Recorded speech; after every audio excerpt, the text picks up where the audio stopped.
Okay, hello everyone. Here I want to provide a tutorial on how to change arrangement of control center on Infinix GT20 Pro 5G device.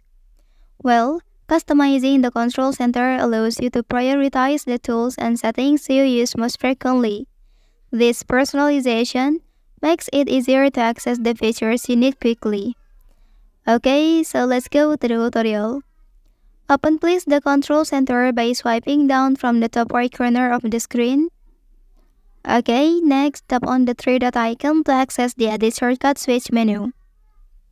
So, in the Edit Shortcut Switch menu, you will see two sections. The top section displays icons currently visible in the control center, while the bottom section contains icons that are not visible.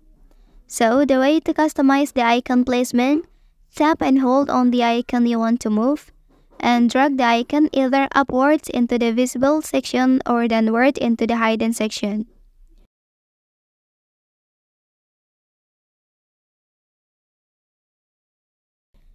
Okay, once you have arranged the icons to your preference, tap on Done option to save your changes and exit the Edit Shortcut Switch menu.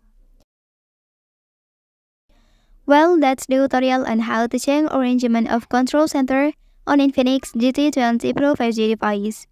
If you are helped by this video, don't forget to like and subscribe to get other information from this channel. Thank you.